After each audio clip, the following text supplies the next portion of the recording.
Et salut à tous, bienvenue sur la chaîne. Aujourd'hui on se retrouve pour faire un petit point sur l'évolution de toutes les boutures d'épiphyllum que j'avais achetées au printemps.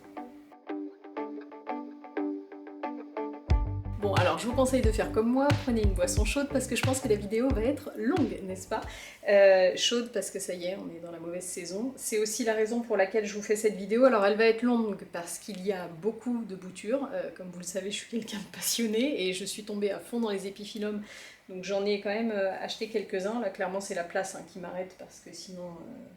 Et je sais déjà que je vais regretter, vu la taille que ça prend, enfin la place que ça prend, la vitesse à laquelle ça pousse. C'est clairement ça ce qui m'arrête. Elle va être longue aussi parce que donc je vais vous expliquer dans cette vidéo ce que j'ai fait jusqu'à maintenant pour ces épiphyllums, ce que je vais faire, comment ça va se passer pour l'hiver, et puis je vais vous montrer la totalité des boutures. On va les compter, tiens d'ailleurs, pour voir, on me demande souvent combien j'en ai. Et voilà, donc je vous montre tout ça. Alors pour commencer, je vous remets le lien de la première vidéo que j'avais fait avec les premières boutures que j'ai achetées. Vous trouverez ensuite sur la chaîne plusieurs fois, j'avais fait un haul, notamment d'achats que j'avais fait chez Paul Shirley, dont j'avais pas été contente du tout. Enfin, un unboxing. Enfin voilà, je vous ai montré plusieurs fois ce que j'ai reçu, mais dans la première, vous avez déjà toutes les explications, puisque j'étais allée chez une collectionneuse d'épiphyllum, qui a une collection incroyable, qui m'avait donné pas mal de conseils. Aujourd'hui, moi, je veux pas me permettre de vous donner des conseils parce que j'ai pas assez de recul, mais je vous ai retransmis dedans ce qu'elle m'avait expliqué. C'est ce que j'ai appliqué, ça fonctionne très bien. Et puis, et maintenant, je vais vous montrer ce qu'il en est. Alors, les épiphyllums, c'est des plantes qui sont, je trouve, pour l'instant, plutôt simples. Moi j'avais très peur du côté arrosage, puisque je suis plutôt habituée aux aracées, aux plantes d'intérieur. Je me suis mise cet été aux succulentes, donc c'est un petit peu la même chose. C'est des plantes qui me faisaient peur par rapport à l'arrosage. La bonne solution, je pense, c'est de mettre un bon drainage dans les substrats. Parce que contrairement à ce qu'on penserait, d'ailleurs contrairement aux succulentes ou aux cactus, les épiphyllums ont un gros besoin d'eau. D'ailleurs vous allez voir, j'ai un gros qui va mal parce que je l'ai mis dans un coin où je le vois pas bien et surtout où je peux pas l'attraper toute seule. Même en montant sur mon marchepied, je suis trop petite donc il faut que ce soit mon mari qui me le décroche sur ses jours de repos et souvent les jours de repos on part et voilà, donc du coup il manque d'eau et ça lui réussit pas du tout. Donc faut pas croire que c'est des plantes qui sont... c'est pas des cactus quoi, ça a besoin d'être arrosé. Par contre ça aime pas rester dans un substrat mouillé donc faut vraiment du drainage. Je vous mettais aussi dans la première vidéo la composition du substrat que j'utilise, donc c'est ce qui m'a été conseillé clairement par la collectionneuse. Ça fonctionne très bien, donc ici ils sont tous dans un mélange à part égale, un tiers de terre de bruyère, un tiers de perlite et un tiers de, alors soit terreau pour capter, soit terreau de bonne qualité, elle m'avait dit, donc moi il est enfin le tiers de terreau c'est avec mon terreau BioBiz. Je prends le Light Mix et voilà, il est très bien. Ou terreau à semis pour celles que j'ai mis à raciner. Et puis au niveau de l'engrais, elle m'a conseillé d'utiliser celui-ci. Alors je pense qu'il y a d'autres engrais qui sont très bien. Moi je suis assez scolaire, quand on me conseille quelque chose en général je m'y tiens. Donc j'ai fait des pieds et des mains pour le trouver cet engrais parce que j'y arrivais pas, je l'ai commandé sur internet, on m'en a envoyé un autre à la place, enfin, ça a été tout un truc. J'ai fini par le trouver à la ferme au cactus. Et puis voilà, du coup j'en ai pris plusieurs bouteilles d'avance. Elle m'avait conseillé d'en mettre une fois par semaine, donc la dose normale pour les grands, et puis un quart de dose pour les petits, et d'augmenter petit à petit jusqu'à moitié dose. Très honnêtement, j'ai pas suivi. Donc je vous le dis, c'est ça ce qu'il faut faire. Moi j'ai pas suivi, parce que comme pour toutes mes plantes, j'arrive pas à suivre. Je pense qu'ils en ont eu toutes les 3 semaines peut-être. Bon. Ceci dit, vu la vitesse à laquelle ça a poussé, je me dis c'est pas si mal, mais elle m'avait expliqué que l'engraissage, en fait la floraison de l'année d'après dépend de l'engraissage durant la saison d'avant, enfin l'année d'avant, donc bon on verra ce que ça donne. D'ailleurs je vais vous montrer, j'ai découvert ce matin mes toutes premières fleurs d'épiphyllum, alors j'espère que j'ai pas fait de bêtises, enfin si c'est une bêtise c'est sûr, mais j'espère qu'elles iront quand même... jusqu'à que la fleur deviendra mature et s'ouvrira, puisque on ne l'avait pas vu. En fait, j'ai demandé à mon mari de me décrocher un des gros épiphyllums, et c'est une fois que je l'ai vu dans la douche, je dis mais il y a 2 grosses fleurs.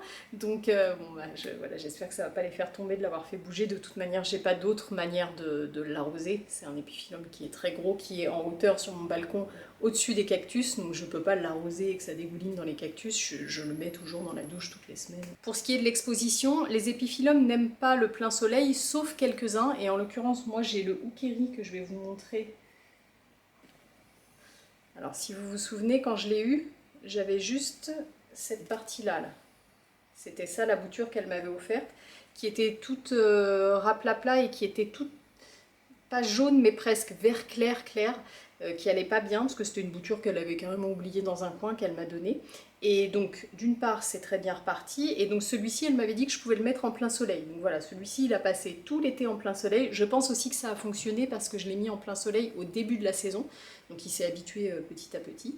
Mais voilà, celui-ci vraiment il est sur mon balcon plein sud, en plein cagnard toute la journée, et ça lui réussit très bien. Vous voyez comme il a poussé. Au top. Donc il y en a quelques-uns qu'on peut mettre en plein soleil. Moi je vais m'engager juste sur 2 parce que c'est ce que j'ai fait à la maison. Ça elle m'avait dit que je pouvais, et moi j'ai testé sur le Selenicerus Antonianus qui fait des fleurs incroyables. D'ailleurs je vais essayer pendant la vidéo de vous incruster des photos des fleurs à chaque fois pour qu'on sache de quoi on parle. Parce que les fleurs d'épiphyllum, moi c'est ce qui m'a fait tomber dedans, hein. Je les trouve mais fascinantes, j'ai trop hâte d'en voir une en vrai. Enfin je les ai vues en vrai chez la collectionneuse, mais j'ai hâte d'en voir sur les miens. Donc ces deux-là sont en plein soleil et ça se passe super bien. Pour les autres, ce qui est conseillé, c'est une forte luminosité, mais pas le plein soleil, parce qu'il y en a plein qui sont trop fragiles pour ça, et moi en l'occurrence j'ai brûlé, j'en ai perdu un seul. Sur tout ce que j'ai eu et ce que j'ai acheté, j'en ai perdu un seul, c'est le... bah là ça va pas me revenir, c'était pas le abricot, c'était l'autre, le Sunland, non, Sun quelque chose, bon, qui était pastel, qui était super beau, et en fait je l'ai brûlé au soleil les premiers jours où je l'ai reçu, je l'avais mis derrière mon brise-vue, mais entre ça passait et ça l'a brûlé. Voilà, il est mort, ça avait vraiment, la brûlure traversait comme ça, on voyait, ça faisait un trait jaune, et en fait je pense que le fait que ça touche le milieu, ben, c'est fini. Donc c'est la seule bouture que j'ai perdue.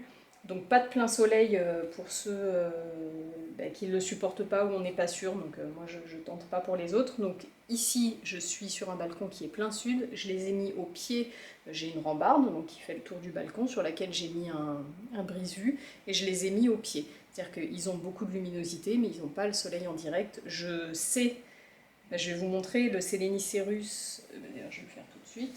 Voilà, donc ça c'est le Selenicerus Antonianus.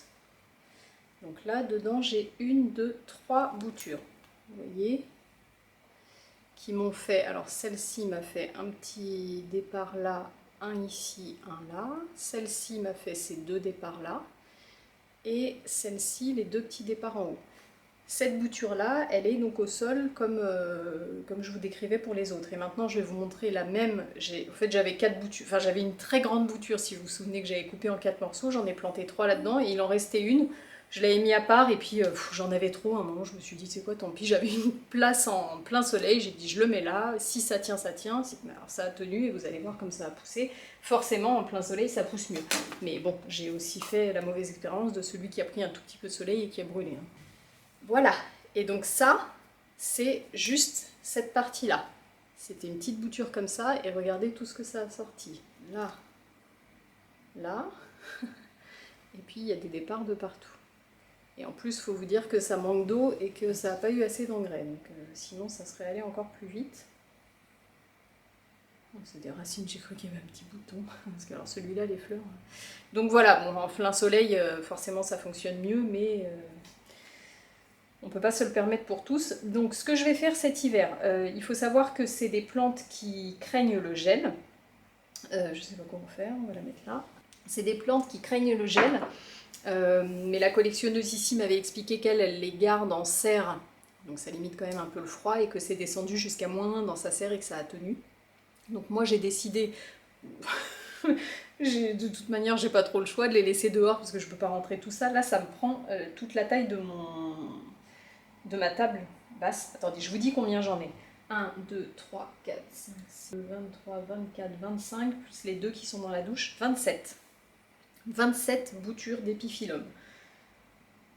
Donc bon, évidemment, c'était pas possible de les rentrer. Moi, j'habite très proche de la mer. Je suis à quelques centaines de mètres de la mer, donc l'avantage, c'est que ça tempère. C'est très rare ici qu'il gèle, et en plus, comme je suis pas au rez-de-chaussée, en général, ça gèle un peu moins en hauteur. Donc ce que je vais faire, c'est que je vais les mettre comme ça dans des cagettes.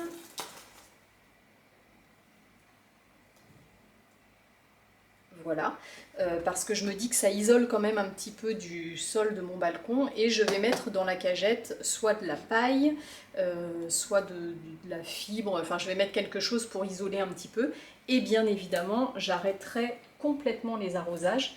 Alors je trempe dans mon thé, voilà. J'arrêterai complètement les arrosages, en fait comme je fais pour mon Hoya, c'est-à-dire que à partir de novembre, quand je vois qu'il commence à faire froid, que j'aime plus trop aller sur le balcon, j'arrête complètement de l'arroser, je l'oublie, je vais faire exactement pareil pour eux, et je commencerai à les réarroser voilà, au mois d'avril, quand il va commencer à faire un petit peu meilleur. De toute manière, le froid et le stress hydrique va induire la floraison, c'est aussi ce qui se passe avec les Hoya, c'est aussi pour ça qu'aujourd'hui je n'ai jamais réussi à faire fleurir, ah si, le Hoya Bella, mais sinon les seuls Hoya qui fleurissent c'est en extérieur, parce que je pense que vraiment ils ont besoin de ce choc thermique et de ce stress hydrique, le fait d'arrêter complètement d'arroser, donc c'est ce que je vais faire pour eux. Et avant ça, je vais leur mettre là cette semaine cet engrais qu'elle m'a conseillé, c'est ce qu'elle fait aussi chez elle. Donc c'est un engrais, vous savez, à libération lente, là, granulé à effet prolongé. Donc elle utilise durant toute la saison où ça pousse celui-ci pour les soutenir, et ensuite elle met ça dans le substrat pour la mauvaise saison. Je pense que ça se diffuse un petit peu au début, au fil des arrosages restants. Et puis ça va aussi permettre de relancer quand on recommencera à arroser, il y aura directement de l'engrais. Moi je me fais pas trop de soucis pour le fait qu'ils ne soient pas arrosés, d'une part parce qu'il fait froid, je sais qu'ils vont se mettre en pause, et aussi parce que avec l'humidité de l'air, ici on n'est pas loin de la mer, c'est humide, ça va leur suffire pour se maintenir, quoi.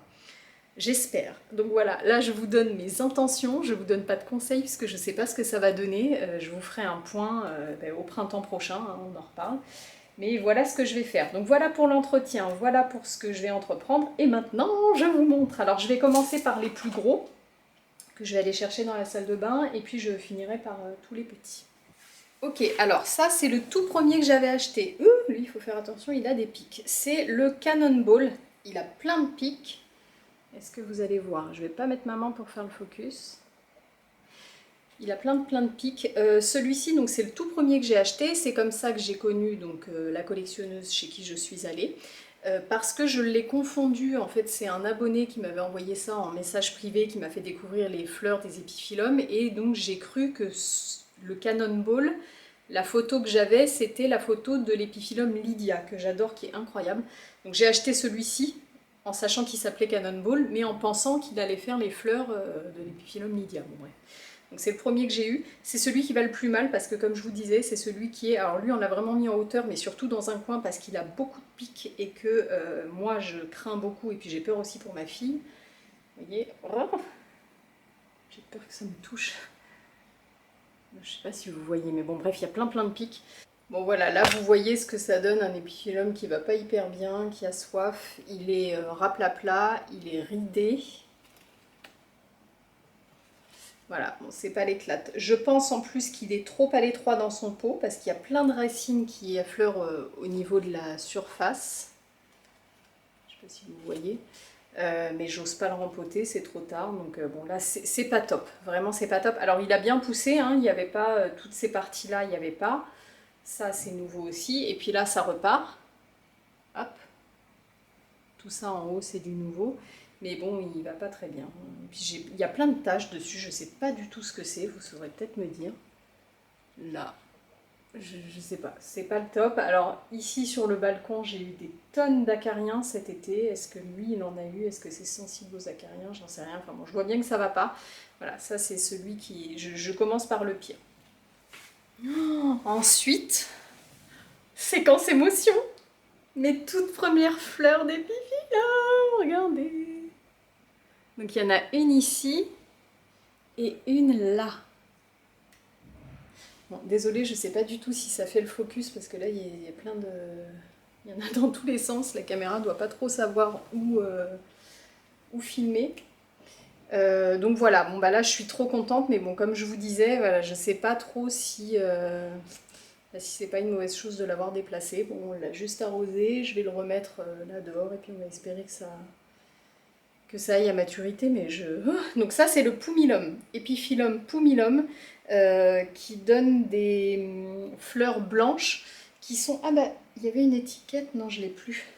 qui donnent des fleurs blanches, mais qui sont un peu comme le Ukiri avec des pétales assez fins. Moi j'aime mieux ceux qui ont des grosses pétales.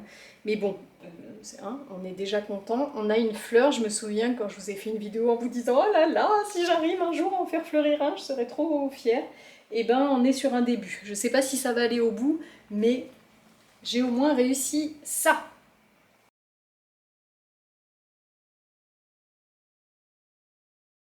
Ok, alors ensuite, eh ben, on va faire un petit peu dans le désordre. Alors, je vais vous montrer le dernier gros que j'ai et puis après, je vais vous les présenter comme ils me viennent parce que je me souviens plus dans quel ordre je les ai achetés. Donc voilà, je vais vous montrer ça. En tout cas, sachez qu'ils sont tous arrivés à la maison entre, je dirais, avril et juin. Voilà. Donc là, on est au mois d'octobre au moment où je vous fais ce petit point. Alors ça c'est le Praecox. Celui-ci c'est celui qui a le moins poussé. Vous devez le voir par rapport à quand je l'ai acheté. Il y a peu de... Ah si, ça a poussé. Et ben je crois bien que c'est tout. Hein. Ah non, et là. Celui-ci il pousse pas beaucoup, pas très étonnant. Pourquoi? Parce que je l'ai mis... Enfin j'ai pas trop de choix mais... Il a moins de lumière, il est loin du bord, il est un petit peu caché sous un cactus de Noël qui est devenu un monstre qui lui tombe dessus. Bon voilà, il manque de lumière, mais là malheureusement j'ai pas mieux à lui offrir. Celui-ci il fait des jolies fleurs. Enfin de toute façon je vais vous le dire à chaque fois, forcément. Les épiphyllums font des jolies fleurs, et si j'ai choisi toute cette sélection-là, c'est que les fleurs me plaisaient. Mais ça c'est des fleurs qui sont saumon, un peu saumon clair. Alors, qu'est-ce qu'on a d'autre? Ici, on a une belle bête. Et ça, c'est le Lydia, le fameux. Donc là, j'avais 3 boutures. De toute façon, vous le voyez, ça, ce sont les boutures de base. Ah, mais lui, il est plein de pics, je peux pas vous le toucher non plus. Mais vous voyez, voilà. Ça, les grosses parties comme ça, c'est les boutures de base. Donc, 1, 2 et 3. Et donc, tout ça, bah, c'est les parties qui ont poussé. Ça. Alors il y a des épiphyllums qui sont tout plats, et puis il y en a d'autres qui ont cette forme-là. Est-ce que vous voyez? Vous voyez qu'ils deviennent plus gros. Celui-ci il devient gros comme ça. Voilà, et celui-ci il a beaucoup de pics. Il fait des fleurs absolument incroyables. De tout ce que j'ai le plus hâte de voir fleurir, c'est le Lydia et le Selenicerus antonianus, là, celui que je vous ai montré qui ressemble un peu à des arêtes de poisson. C'est les plus jolies fleurs. Donc voilà, celui-là il se plaît bien, je suis très contente. Il est dans un plus gros pot et du coup j'ai de la marge. Ensuite, ça c'est le Honeydew. Celui-ci il fait des fleurs jaunes qui sont très jolies. Celui-ci je l'avais acheté. Et ben... Non, c'est la collectionneuse qui me l'a offert après coup. Oui c'est ça, c'est le Gold. Je croyais que c'était un de ceux de chez Paul Shirley que j'ai rattrapé, mais non. Donc voilà, elle m'avait offert une bouture qui était grande, que j'ai coupée en 2. Donc ça, c'est les 2 boutures. Et là, c'est ce qui est parti. Mais celui-ci, il est arrivé tard à la maison. C'est un des derniers que j'ai eu. Et a priori, il est plein de pics aussi. Mais bon, il est très beau. Très belle fleur. Ici. Ah, ça vient de chez Quenz. J'ai commandé des épiphyllums chez Quenz. Je vous avais tourné un unboxing et j'ai jamais pris le temps de le monter et de le mettre sur la chaîne. Peut-être que j'aurai le temps d'ici que vous voyez cette vidéo. Alors celui-ci, c'est le Rainbow Trail. Ah oui, il est très beau aussi. Et c'est arrivé dans des pots de cette taille-là. Là, pour le coup, Quenz, j'ai été ravie de ma commande d'épiphyllum. Et si je dois en reprendre, je prendrai soit là-bas, soit chez la collectionneuse. Je ne prendrai plus ailleurs. Que ce soit Le Bon Coin ou Paul Shirley, j'ai été déçue. Voilà. Bon, là, c'est pareil, ça pousse bien. Alors, il y en a plusieurs qui sont abîmés comme ça, parce qu'en fait, comme je les ai mis le long de mon... j'ai toujours du mal avec ce mot-là, brise-vue, là, canis. En fait, c'est passé derrière et ça s'était accroché, mais bon, j'ai été obligée de les sortir pour vous les montrer, et puis aussi parce que je veux les mettre dans mes cagettes, et que de toute manière, quand je les rempoterai, donc il y en a plusieurs qui ont cassé. Donc voilà, ça c'est le Rainbow Trail, qui est... Rainbow Trail, oui, c'est ça. Qui pousse bien. Hop. Ça, c'est un deuxième de chez Quenz.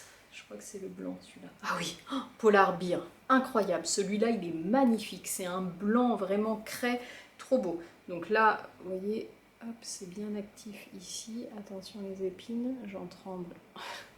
Vous voyez le petit bouton là, c'est actif là aussi. Ah bah non, bah d'ailleurs c'est tout ça qui a poussé. Et ah bah oui, ça aussi. Cette tige là, pardon. Tac, ça a poussé. Donc en fait c'est comme ça, hein. Je me suis aperçue les boutures d'épiphyllum, quand vous les plantez, bon, ça je vous avais donné tous les conseils, hein, pour les couper, les faire sécher, comment les planter, etc. Vous pouvez vous référer à ma première vidéo.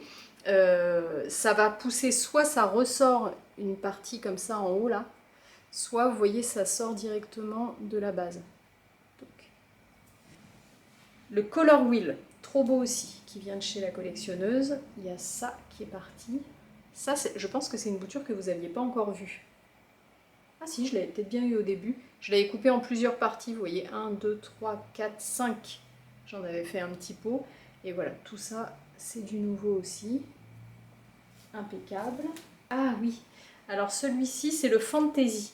Celui-ci, elle me l'avait offert avec un bouton, en fait, ça s'est cassé quand elle a fait le rempotage. Ça s'était cassé, il avait un bouton floral, elle m'avait dit bon ça va sûrement tomber mais je te l'offre. Alors il est reparti, mais je le trouve pas en bonne forme, vous voyez il est tout plat, ça me rappelle mon Euphor Black Tea White Ghost si vous êtes là depuis longtemps, quand je l'ai reçu qui était tout plat comme ça.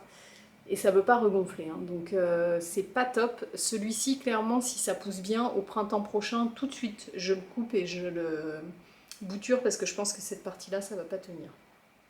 En tout cas, ça pousse. Et ça, c'est cassé. Maladresse.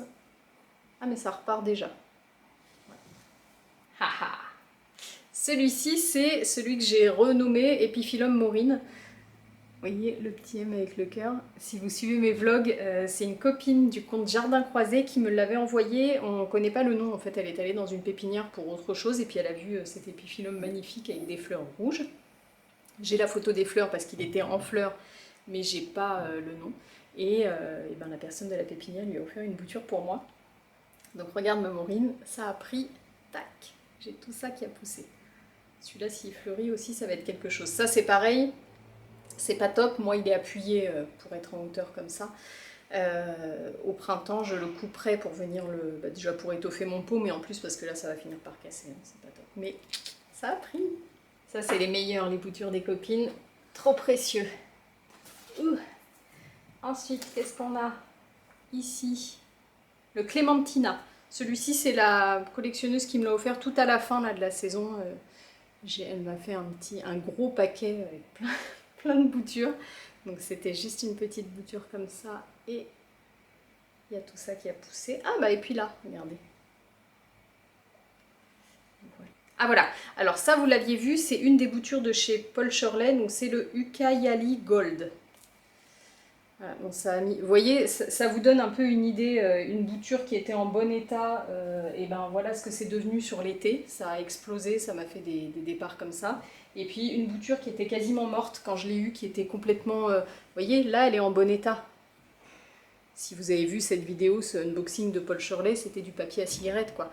Évidemment, le temps que ça reprenne, que ça racine, que ça reprenne, et ben voilà, sur une saison entière, j'ai eu un petit départ là et un petit départ là. Voilà, donc bon, c'est un peu rageant quand même. Je suis contente dans un sens parce que j'ai réussi à les rattraper. Mais bon, tout ça c'est du soin intensif juste parce que ça a été vendu en mauvais état. Bon bref, on va pas en reparler. On va pas se fâcher. Ensuite, ça c'est le seul qui n'a pas pris. C'est le Desert Sunrise. C'est aussi une bouture que m'a offert la collectionneuse, mais qui ça prend pas. Et puis, à mon avis, ça ne prendra pas. Mais bon, je laisse parce que celle de Paul Shirley était en bien mauvais état par rapport, enfin, dans un état bien pire que celui-là, et j'en ai sauvé quelques-unes. Voilà, ça c'est le chérubin qui fait des très belles fleurs aussi,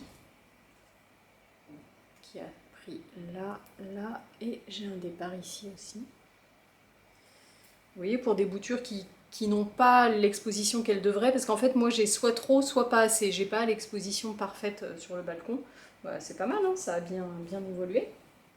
Ici le Three Oranges, 3 oranges, vous voyez ça c'est une partie qui est cassée parce que c'est resté accroché. Ça c'est pareil, c'était juste les 2 boutures de base et puis voilà, vous voyez tout ce qui a pris là, tac, tac, et ici.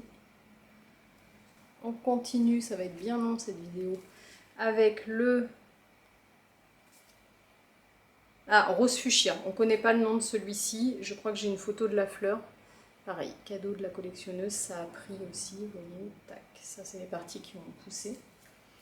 Ici, on a, alors celui-là, ça a été long, ça c'est encore un... Oui voilà, Natchen Congo. Celui-ci, si je dis pas de bêtises, il fait des fleurs jaunes, je vous remettrai à nouveau à l'écran. Ça c'est pareil, c'est un sauvetage de chez Paul Shirley. Vous voyez que la bouture de base va toujours pas super bien, hein. C'est toujours un petit peu ridé. Alors évidemment rien à voir avec quand je l'ai reçu, mais bon voilà c'est pas top, mais au moins c'est reparti. Donc ça on est bon, c'est sauvé. On a le Dutch Kaiserin, alors celui-ci, magnifique. Lui il fait plein de bah, vous voyez ça commence déjà, de branches. Alors par contre j'avais pas compris qu'il y avait des épines. Et il fait plein... Les épiphyllums font souvent des grosses fleurs, enfin ceux que j'ai sélectionnés, pardon. Et celui-ci, c'est un qui fait plein de petites fleurs. Donc ça, si un jour ça fleurit, ça va être canon. Et vous voyez, c'est déjà bien parti. Donc moi j'avais acheté 2 boutures chez Paul Shirley, là. Et voilà. Tac. Je sais pas si vous voyez, mais alors là, vraiment, je peux pas plus... peut-être comme ça. Non, j'ai l'impression qu'on voit pas bien la caméra, mais je peux pas mieux faire. Vous voyez, j'en tremble, j'ai peur de toucher les pics. Oh. Bon voilà, ça m'a fait plein de ramifications. Qu'est-ce que c'est ça? Ah, celui-là, je vais vous l'écrire à l'écran, je sais pas le dire. Frulingo... Bon, bref, je vous le noterai. Pareil, hop, 2 boutures de base. Et ici, ce qui a poussé... Ah bah ça, c'est l'abricot. Epiphyllum abricot. Donc ça, c'est un de ceux que j'avais acheté sur Le Bon Coin. Et donc j'avais perdu le deuxième. Celui-ci fait des fleurs abricot. Hein. Donc là, ça a été très long celui-ci. Vous voyez la luminosité est pas top. Hein. Vraiment, j'ai pas voulu sortir une lampe parce que j'avais un peu la flemme. Bah, j'aurais peut-être dû. Vous voyez, celui-ci, il est arrivé en premier. C'est les toutes premières boutures que j'ai eues. Vous voyez, par rapport à celles que j'ai eues par exemple de chez la collectionneuse, ça a poussé beaucoup moins vite. Hein. C'est pareil, c'était des boutures qui n'étaient pas en super état. Hop, alors on arrive bientôt au bout. On a ici... Attendez, on va commencer par celui-là. Celui-là c'est un peu... vous voyez, j'ai peur que ça casse là, sa pince. Alors celui-ci il s'appelle Blanc XL, je ne sais pas ce que c'est un cadeau de la collectionneuse, donc j'en déduis que c'est un blanc soit qui devient immense, soit qui fait des fleurs énormes, on verra. Bon c'est pareil, j'avais les boutures de départ, bon maintenant vous avez compris. Hein. Ça c'est les parties qui ont poussé. Ici ça n'a pas poussé, vous voyez c'est là où ça a été coupé.